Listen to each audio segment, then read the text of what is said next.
Hello good morning traders. आज 23 जानेवारी 2025 वेळ झाली आहे प्री मार्केट इन्साइट्सची. मी अक्षय तुमच्यासाठी घेऊन आलोय प्री मार्केट इन्साइट्स. चला बघूया आपलं मार्केट आज कुठे ओपन होऊ शकतं, कोणत्या प्रकारच्या ऑपॉर्च्युनिटीज आपल्याला मार्केटमध्ये मिळू शकतात आणि त्यासाठी आपण कशा प्रकारे प्लॅन करू शकतो.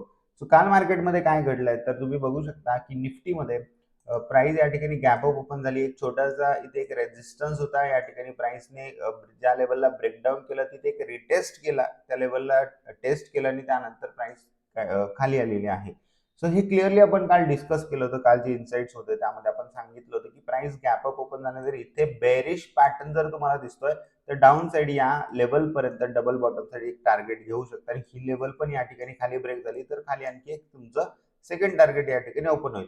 पण जसं प्राइस या लो कडे येत होती तर तिथे एक गोष्ट ऑब्झर्व करण्यासारखी होती, म्हणजे प्राइस ऍक्शन खूप जास्त महत्वाची असते आणि प्रत्येक कॅन्डल जे असते ते तुम्हाला काहीतरी स्टोरी सांगत असते.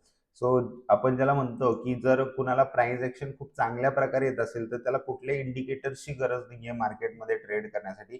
सो प्राइस ऍक्शन हे सुप्रीम आहे. सो तुम्ही जर बघितलं तर इथे प्राइस जी आहे ती खूप टाईट लोवर लोज बनवत होती किंवा प्रत्येक एक बेरिश कॅन्डल नंतर असा मेजर काही फॉलोअप आपल्याला बघायला मिळत नव्हता. आणि इथे जर एक गोष्ट आपण बघितली असती तर पुट्स जे आहे प्राइस खाली येऊन पण पुट जे वाढायला हवेत तर पुट त्या प्रमाणात वाढत नसतील. ओके, सो ही गोष्ट कसला सिग्नल आहे तर ही गोष्ट हे सांगत होती की एक नवीन फ्रेश शॉर्ट पोझिशन या ठिकाणी बनवल्या नाही पाहिजे मार्केटमध्ये, कारण प्राइस जी आहे ती खाली जाण्यासाठी खूप जास्त स्ट्रगल करते किंवा ती स्ट्रेंथ त्या प्राइस मध्ये नाहीये. ओके, सो या ठिकाणी प्राइसने एक्झॅक्टली तसंच केलंय. तुम्ही बघू शकता एक्झॅक्टली त्या पहिल्या बॉटम जवळ जो एक कॉन्टेक्स्ट होता त्याजवळ या ठिकाणी सपोर्ट घेतलाय आणि तिथनं आपल्याला एक बाउन्स बघायला मिळाला. सो मार्केटने जे आहे स्पेशली निफ्टीने तर एक लो जो आहे हा लो या ठिकाणी सस्टेन केलाय आणि या ठिकाणी प्राइसने सपोर्ट घेऊन एक बाउन्स दिलाय. तर आज काय होऊ शकतं हे आपल्याला अनालाइज करायचं आहे. सो तुम्ही जर बघाल तर युएस मार्केट जे आहे ते जवळपास आणखी पॉझिटिव्ह मध्ये आज क्लोज होताना सॉरी काल क्लोज होताना आपल्याला बघायला मिळाले. सो एस एन पी जवळजवळ 0.61%, म्हणजे हे रोज या ठिकाणी ट्रम्प यांनी शपथविधी घेतल्यानंतर एक थोडंसं मी जसं बोललो की चांगलं पॉझिटिव्हनेस आपल्याला युएस मार्केटमध्ये सध्या बघायला मिळतंय. So yes, US market positive आहेत. डॉलर इंडेक्स जर बघितलं सध्या तर हायर लेवल्स आणखी सस्टेन करून आहे, जे आपल्या मार्केटसाठी चांगलं नाहीये. आणि क्रूड ऑइल जर बघितलं तर ते थोडंसं या ठिकाणी कूल ऑफ होताना दिसतंय, थोडंसं रिट्रेस होताना दिसतंय, जे सर्व मार्केटसाठी थोडंसं चांगलं आहे. त्यानंतर व्होलॅटिलिटी इंडेक्स जर बघितलं आपण इंडिया मिक्स कुठे तर ते हायर लेवललाच आहे. आणखी थोडंसं काल व्होलॅटिलिटी कमी झाली होती, बट माझं हे मानणं आहे की जे जोपर्यंत आपलं या ठिकाणी एक पुढेचं इव्हेंट लाईन अप आहे, म्हणजे बजेट येण्यापूर्वी ही व्होलॅटिलिटी आणखी वाढत जाणार आहे. म्हणजे 1 फेब्रुवारी पर्यंत ही व्होलॅटिलिटी आणखी थोडंसं वाढू शकते. त्यानंतर गिफ्ट निफ्टी जर कुठं आता ट्रेड करते तर ती 23,132 या लेवलला ट्रेड करते, जी आपल्याला 30 ते 40 पॉईंटचा गॅप डाऊन सजेस्ट करते. तर आज जर प्राइस थोड्या छोट्याशा गॅप डाऊन सोबत जर ओपन झाली तर आपण कशा प्रकारे प्लॅन करू शकतो तर ते बघूया. आता डेली टाइम फ्रेमवर तुम्ही बघू शकता की एक बेरिश कॅन्डल या ठिकाणी आपल्याला मिळालेली आहे आणि त्यानंतर आपण बघतोय की एक हॅमर काइंड ऑफ किंवा रिजेक्शन दाखवणारे आपल्याला कॅन्डल सध्या डेली टाइम फ्रेमवर दिसते. आणि छोट्या टाइम फ्रेमवर जर आपण आलो तर तुम्ही बघाल की या ठिकाणी प्राइसने हा जो एक सपोर्ट होता तो ब्रेक केला आणि प्राइस परत तिथेच आहे. सो या ठिकाणी जर मी मार्क करेल तर हा एक सपोर्ट या ठिकाणी प्राइसने ब्रेक केला, काल त्याला रिटेस्ट केला आणि आता प्राइस या ठिकाणी परत तिथेच जाऊन क्लोज झालेली आहे. सो प्राइस साठी डेफिनेटली ही जी एक लेवल आहे तर ही एक डिसाइडिंग लेवल असणार आहे आणि एक रेजिस्टन्स लेवल आहे, जी लेवल आहे 23,170 किंवा 23,160.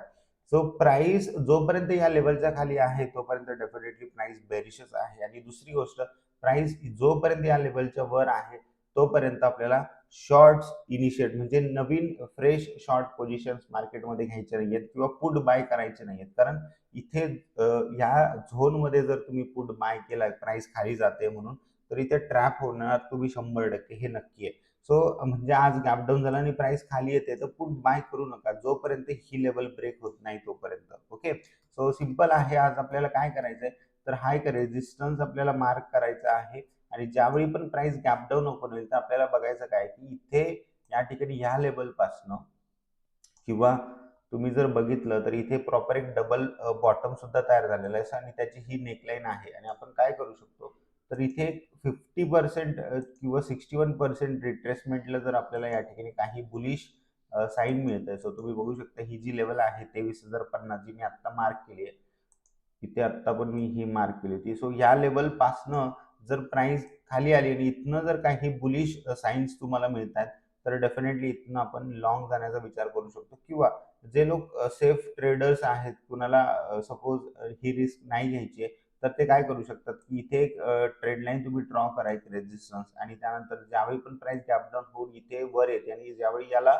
ब्रेक करेल, जो कालच्या दिवसाचा इथे हाय होता, याला जर प्राइसने ब्रेक केलं, तर एक तुम्हाला खूप छान शॉर्ट कव्हरिंग मूव्ह, ज्याला शॉर्ट स्क्वीज म्हणतात, ही एक खूप ट्रेंडिंग आणि खूप मोमेंटम सोबत येणारी मोमेंट असेल. तर जवळपास 23,300 हे पहिलं टार्गेट, दुसरं 23,400 आणि तिसरं 23,500, असे 3 टार्गेट तुम्हाला अपसाईड इझिली मिळू शकतात, हे लक्षात घ्या. आज निफ्टीची एक्सपायरी सुद्धा आहे.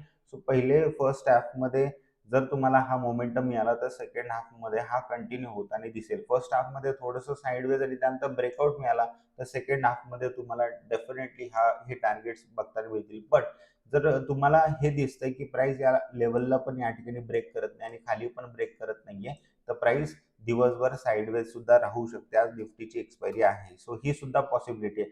सो सध्या तरी थोडासा डाऊन साईड जो आपला या ठिकाणी कल असणार आहे, तो थोडासा कमी असणार आहे आणि अपसाईड आपण थोडेसे ऑपॉर्च्युनिटीज फाइंड आउट करणार आहोत. कारण शॉर्ट स्क्वीजचे सध्या शक्यता प्रोबॅबिलिटी मार्केटमध्ये खूप जास्त दिसून येत आहे. त्यानंतर बँक निफ्टीमध्ये जर आपण बघितलं, तर बँक निफ्टीमध्ये पण तुम्ही बघू शकता की प्राइस जी आहे ती एक हायर लो बनून या ठिकाणी वर क्लोज झालेले आहे. आणि तुम्ही बघू शकता की हे जे सपोर्ट लेवल्स ब्रेक करून या ठिकाणी प्राइसने खूप छान लिक्विडिटी घेतली आणि त्यानंतर लिक्विडिटी स्वीप ज्याला म्हणतो आपण, तर ते घेऊन या ठिकाणी वर जाऊन क्लोज झाले. सो ही एक बँक निफ्टीमध्ये पण आपल्याला हे दिसतंय की प्राइस वर जाण्याची शक्यता आहे. सो एक पण आणखी हायर लो दिसतोय तुम्हाला ह्या लो पेक्षा असा, तर डेफिनेटली ह्या हायच्या ब्रेकआउट नंतर तुम्ही हे जे रेजिस्टन्स लेवल्स आहेत वरती, यांचे टार्गेट्स अपसाईड घेऊ शकता.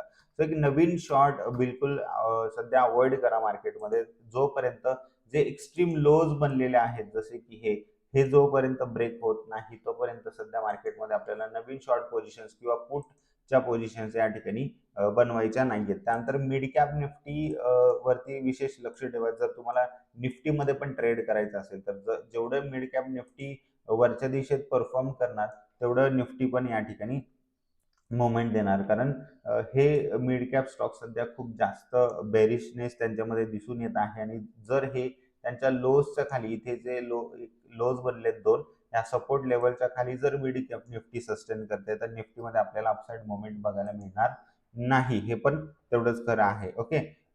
सो पुढे येणारे एचडीएफसी बँकचे रिझल्ट आणि जसं मी सांगितलं आयसीआयसीआय बँकचे रिझल्ट वगैरे, या गोष्टींवरती थोडंसं नजर राहू द्यायची. व्होलॅटिलिटी इंडेक्सवर पण, डॉलर इंडेक्सवर, त्यानंतर क्रूड ऑइलच्या प्राइसेसवरती, या सर्व गोष्टी आपल्याला या ठिकाणी अनालाइज करत राहायच्या. जोपर्यंत बजेट होत नाहीये, तर एक मी जसं म्हटलं की क्लिअर ट्रेंड या ठिकाणी मार्केटमध्ये आपल्याला बघायला मिळणार नाही. त्यानंतर एक क्लिअर ट्रेंड आपण बघू शकतो. सो सेन्सेक्समध्ये पण जर आपण बघितलं, तर प्रॉपर एक डबल बॉटम फॉर्म झालेला आहे, त्याचं ब्रेकआउट पण झालं आहे. सो हे नेक्स्ट हे जे लेवल्स आहेत रेजिस्टन्स, हे टार्गेट सध्या मार्केटमध्ये आपल्याला दिसून येत आहेत. सो ओव्हरऑल जो व्ह्यू आहे तो एक्स्ट्रीमली बुलिश पण नाहीये, पण मी सर्वांना सांगेल की आपला जो कल आहे थोडासा माइल्डली बुलिश, म्हणजे साईडवेज टू बुलिश असं काही ट्रेंड आपल्याला या ठिकाणी बघायला मिळू शकतो. सो शॉर्ट सर्वांनी डेफिनेटली अवॉइड करा. जोपर्यंत जो शेवटचा सपोर्ट आहे मार्केटमध्ये तो ब्रेक होत नाही, तोपर्यंत आपल्याला पुट बाय करायचे नाहीये. जो जी पण एक डीप येईल, तिथे तुम्ही या ठिकाणी कॉल बाय करण्याचा प्रयत्न करा. डेफिनेटली तुम्हाला प्रॉफिट होईल. ओके. आज निफ्टीची एक्सपायरी आहे. इन द मनी ऑप्शन सोबतच ट्रेड करा. ओव्हर एक्सपोज करू नका. काही पण क्वांटिटी बाय करून या ठिकाणी हिरो साठी प्ले करू नका. सर्वांनी प्रॉपर प्लॅन करा. रिस्क अँड मनी मॅनेजमेंट सोबत ट्रेड करा. डिसिप्लिन फॉलो करा. And yes, enjoy today's trading session. भेटूया आपण नेक्स्ट इनसाइट्स मध्ये. तोपर्यंत thank you so much. Have a nice day.